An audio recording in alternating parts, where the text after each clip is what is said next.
There comes a time in life when you stop asking, who do I need to keep close, and start asking, who do I need to let go? It's not about being ruthless, it's about being real. Because here's the truth. As we age, our energy becomes sacred. And the people we allow into our space, they either nourish us or drain us. Now, that can get tricky when the people draining us are the same ones who once shared our childhood, sat at our dinner table, or carried our last name. But love doesn't mean tolerating toxicity. And loyalty, it should never be a life sentence. There's a certain kind of exhaustion that has nothing to do with how much you've slept and everything to do with who you've been around. Emotional leeches are the people who leave you feeling depleted, even if all you did was have a simple conversation with them. They don't just take your time, they take your peace, your energy, and sometimes even your will to engage with the world. These are the people who call not to check in on you, but to unload their problems like a heavy suitcase at your doorstep. They bring their chaos, their drama, and their emotional burdens straight to you, expecting you to carry them without ever asking if you have the strength to do so. They thrive on crisis.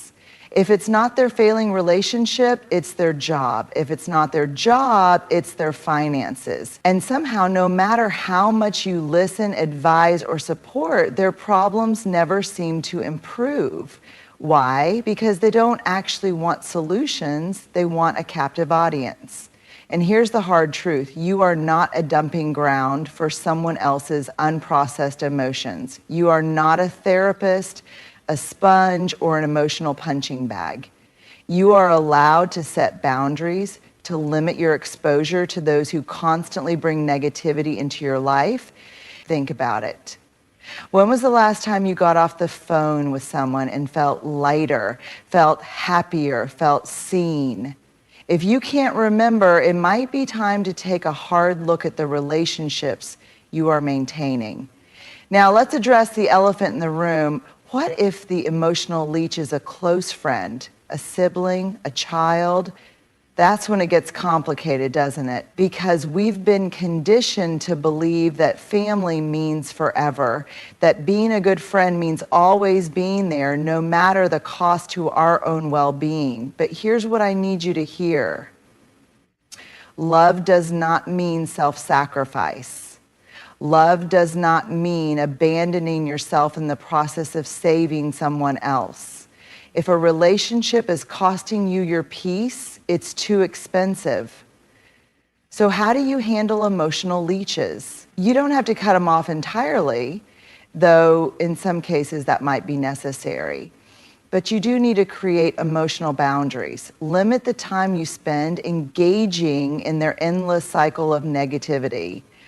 Redirect conversations when they start spiraling into the same tired complaints. And most importantly, give yourself permission to say, I can't be your emotional crutch right now. It might feel uncomfortable at first. You might feel guilty. But I promise you this, the more you protect your own energy, the more space you create for relationships that pour into you rather than just take from you. Because at this stage in your life, you should be surrounded by people who bring joy, not drain it. Guilt is a powerful tool, and some people wield it like a weapon, subtly, sometimes not so subtly, twisting your emotions to make you feel responsible for their happiness, their struggles, or even their bad choices. These are the guilt trippers, the people who make you feel like you owe them something simply because of shared history, blood ties, or past favors. You've heard their lines before. After everything I've done for you, this is how you treat me. If you really cared about me, you'd do this one thing. I guess I just don't matter to you anymore. I sacrifice so much for you, and this is the thanks I get. It's a script they've mastered, an emotional trap that keeps you in a loop of obligation and self-doubt. And the worst part, they know exactly how to push your buttons. They know your soft spots, your sense of duty, your compassion, your fear of disappointing others, and they use those against you. The invisible chains of guilt trippers don't just ask for things. They demand them in a way that makes you feel like saying no is an act of betrayal. And that's the trick. They don't want your generosity. They want your surrender. They want to control your choices by making you feel like setting boundaries is a cruel thing to do. And let's be honest, guilt is heavy. It sits in your chest, makes your stomach turn, keeps you awake at night questioning, am I being selfish? But let's talk about that word, selfish, because guilt trippers love to use it against you. They make you believe that prioritizing your own needs is wrong, that making choices for your own happiness is some kind of moral failure. But is it selfish to protect your peace? Is it selfish to say, I can't keep giving when I have nothing left to give? No, that's called self-respect. When guilt comes from family, now here's where it gets complicated. What happens when the guilt tripper is a parent, a sibling, a child? We're raised to believe that family is everything, that we owe them unconditional loyalty. But let's be clear, unconditional love does not mean unconditional access. Maybe you have a parent who constantly reminds you of how much they sacrificed for you, using that as leverage to control your decisions. Or a sibling who plays the victim, making you feel like it's your responsibility to clean up their messes. Maybe it's an adult child who makes you feel like you're failing them if you don't drop everything to meet their needs. But ask yourself this, if someone truly loved you, would they want you to carry the weight of their happiness on your back? Would they want your love to be given out of fear rather than freely and joyfully? True love does not demand, it respects. It does not guilt, it understands.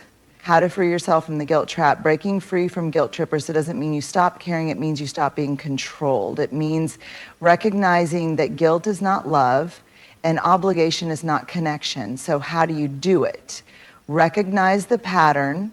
Notice when someone is using guilt instead of making a genuine request. Do they twist your words? Do they make you feel like you're a bad person for setting boundaries? That's a red flag. Respond with clarity, not emotion. Guilt trippers feed on emotional reactions. Instead of defending yourself, simply state your boundary. I hear that you're upset, but I can't help with that right now. I understand you feel that way, but I've made my decision. I love you, but I'm not available for this conversation. Let go of the need for approval. The hardest part about dealing with guilt trippers is accepting that they may not like your boundaries. They may push back. They may try even harder to manipulate you. That's uncomfortable, but it's okay. You are not responsible for how someone reacts to your self-care. Reclaim your own voice. When was the last time you did something simply because you wanted to, without worrying about how it would make someone else feel? When was the last time you made a decision without carrying the weight of someone else's expectations? It's time to get back to that. Final thought, guilt is a thief.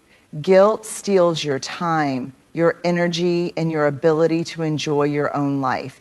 And you only get one life. So don't waste it trying to appease people who will never be satisfied.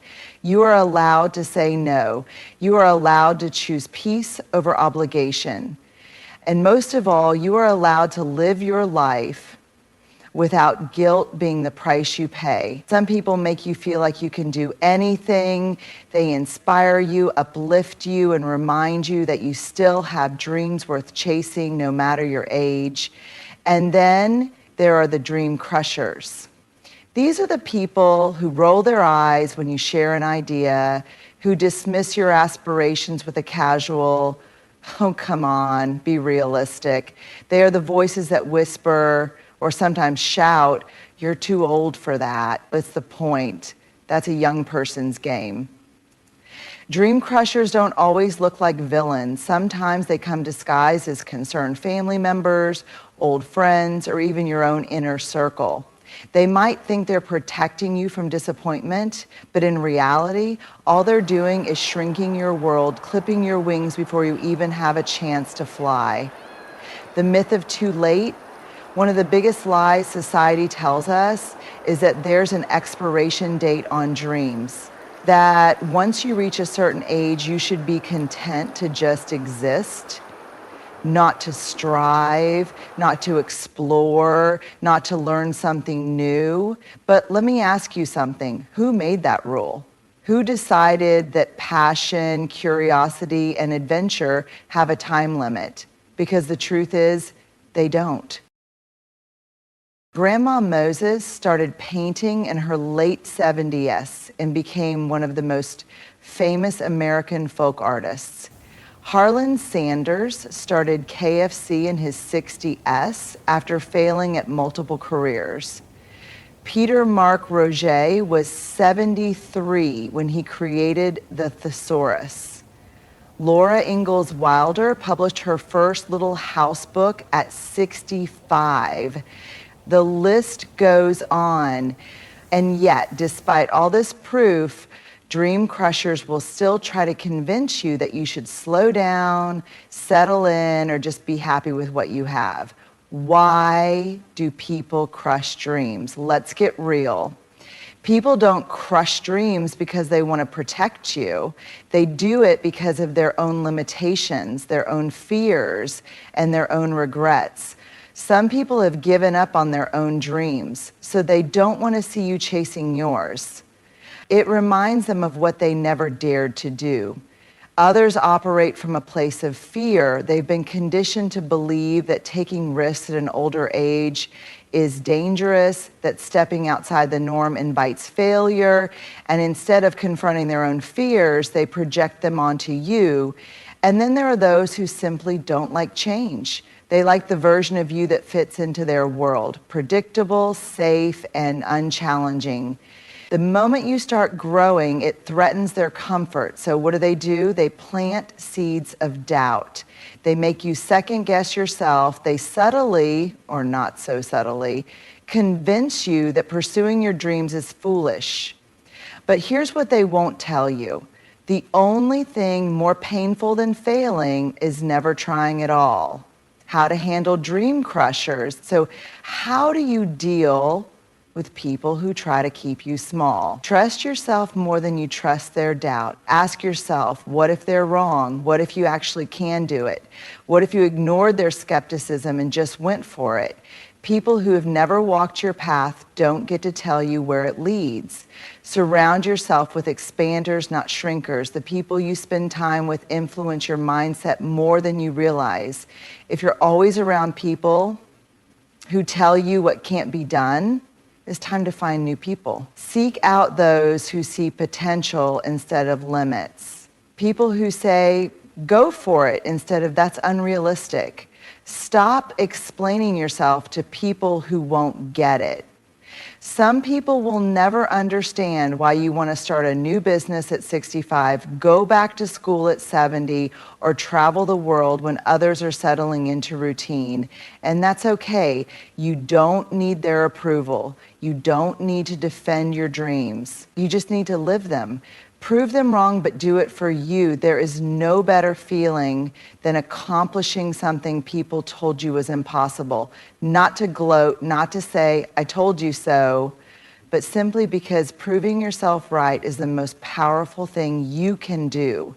Every time you take a step toward your dream, whether it's signing up for that class, starting that project, or learning that skill, you take a step away from their doubt, the regret of not trying. One day, you will look back on your life, and when you do, you won't remember the dream crushers, you won't care about the people who told you that's not practical. What you will care about is whether you had the courage to try. So if you're still here, if you still have breath in your lungs and fire in your heart, then you are not done yet. Your dreams are not silly. Your goals are not too big, and you are never too old to go after the life you want. Because the only thing worse than failing is wishing you had tried. Family is supposed to be a constant in people who stand by you in both sunshine and storm.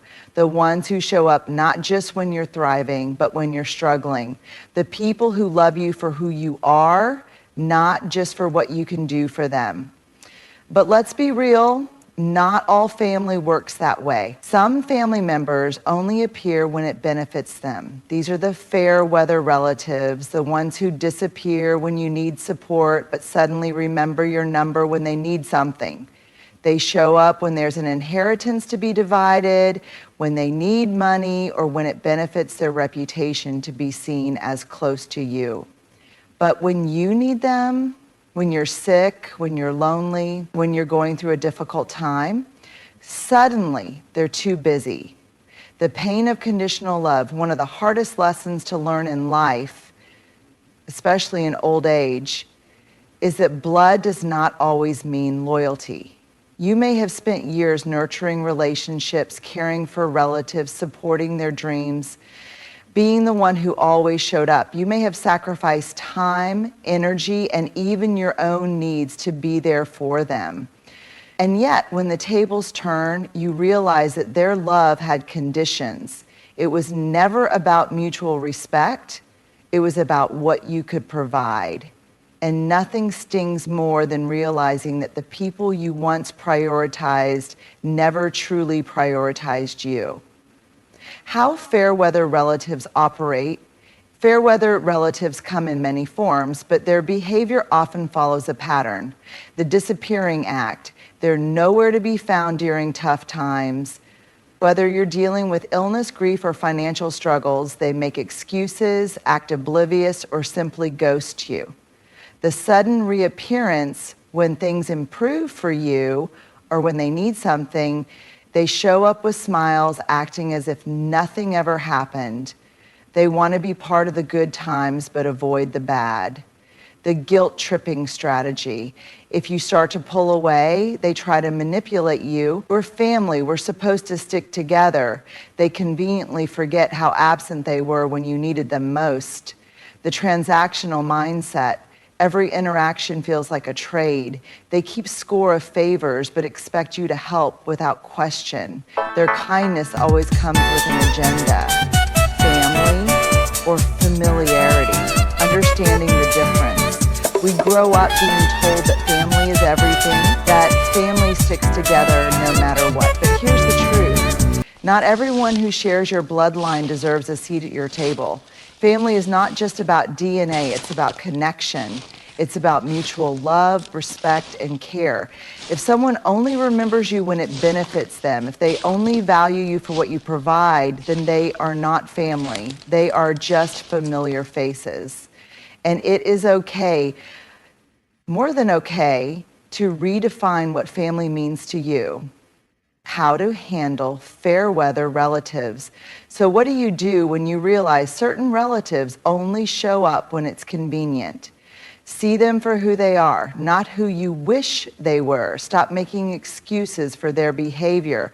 Stop waiting for them to change. Recognize that their actions have shown you where you stand in their lives.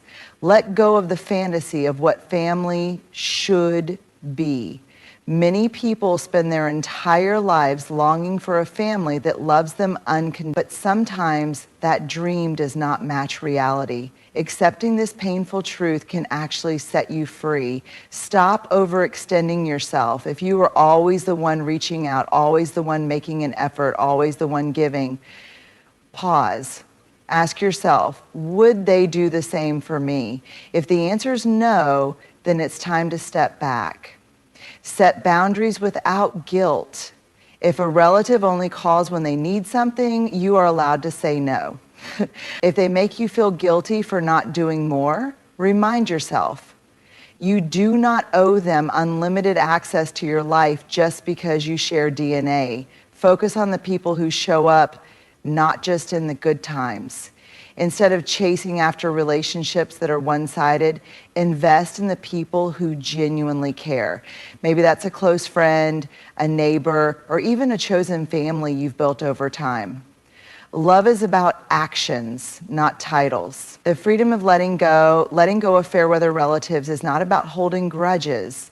It's about protecting your energy. It's about choosing peace over pain. And most importantly, it's about realizing that you deserve to be surrounded by people who truly love and appreciate you, not just when it's convenient for them, but always. Fear is a powerful force. It can protect us, but it can also paralyze us. And sometimes the most dangerous fear isn't the one inside our own heads.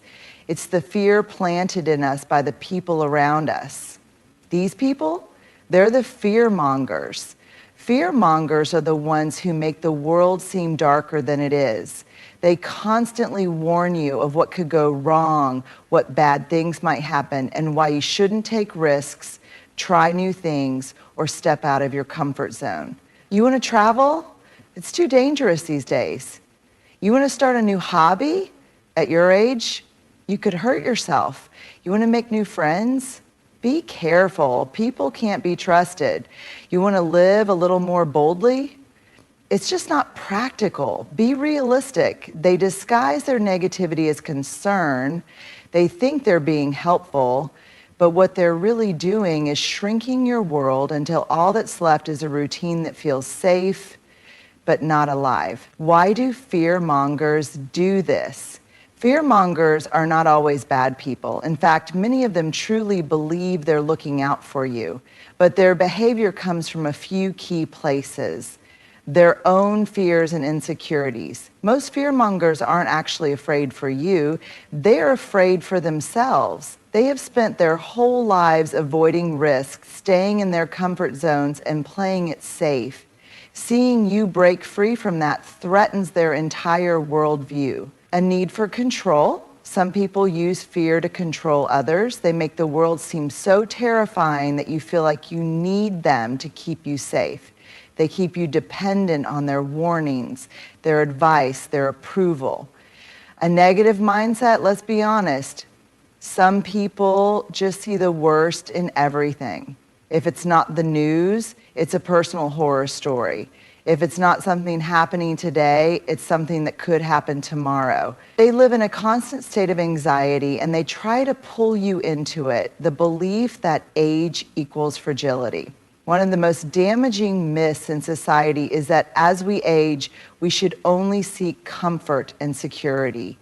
Fear mongers believe that risk is for the young, that adventure is reckless, and that trying new things is too dangerous after a certain point in life. But guess what? That's a lie. There is no expiration date on living. How fear mongers steal your life without you noticing. Fear doesn't always come in dramatic warnings. Sometimes it creeps in through small, seemingly harmless comments. You sure you should be driving at night? Be careful, you don't want to break a hip. What if something happens to you out there? Isn't that a little risky at your age?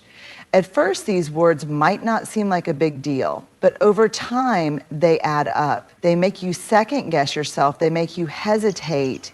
And little by little, they steal pieces of your life, not because you can't do things, but because you've been convinced that you shouldn't even try. The cost of living in fear. Here's the truth. A life built around avoiding risk is also a life that avoids joy, excitement, and growth. Yes, caution is necessary. Yes, you should be mindful of your health and safety. But there is a difference between being smart and being scared of everything. If you let fear mongers dictate your choices, you don't just miss out on opportunities, you miss out on yourself.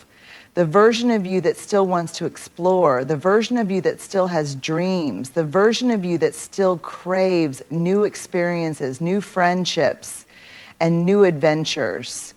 That part of you doesn't die just because you hit a certain age. But fear mongers, they will try to bury it alive. How to free yourself from fear mongers? So what can you do? How do you stop fear mongers from limiting your life? Recognize fear for what it is. Next time someone tells you, that's too risky, pause and ask yourself, is this real or is this their fear talking? Most of the time it's the latter. Question the what ifs fear mongers love to ask. What if something goes wrong? Flip the script. Ask yourself, what if it goes right? What if I love it? What if this is exactly what I need? Limit your exposure to their negativity. If someone constantly fills your life with fear, it's okay to put some distance between you. That doesn't mean you have to cut them off. It just means you don't have to absorb their anxiety. Surround yourself with bold people. Spend more time with people who encourage you to try new things, not those who make you afraid of them. Find the people who remind you that life is still yours to live.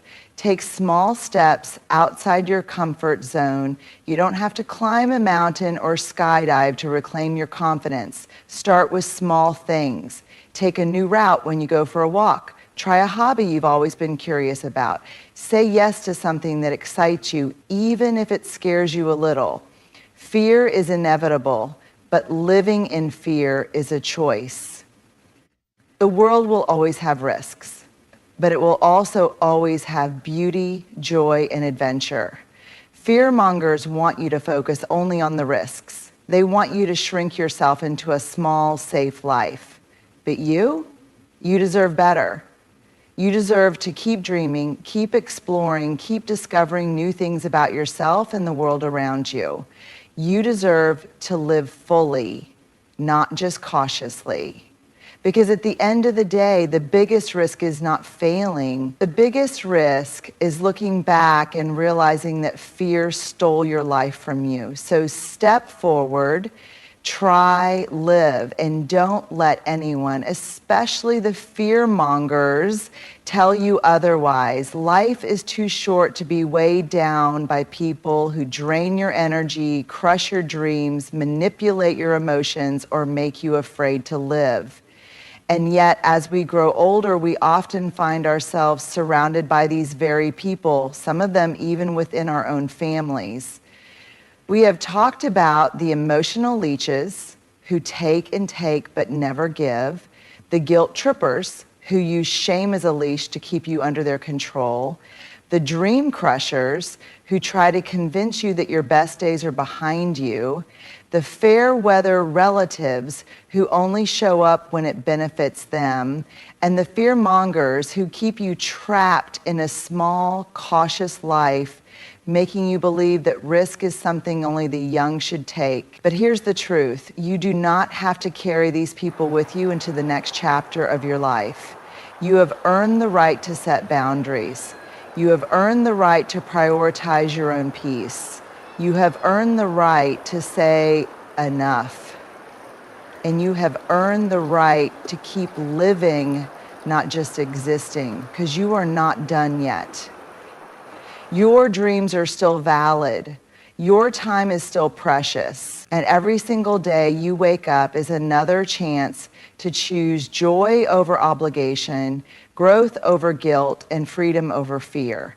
So let go of the people who keep you small. Surround yourself with those who uplift you, and step boldly into the life that is still waiting for you. Because the only person who gets to decide how you live your life is you.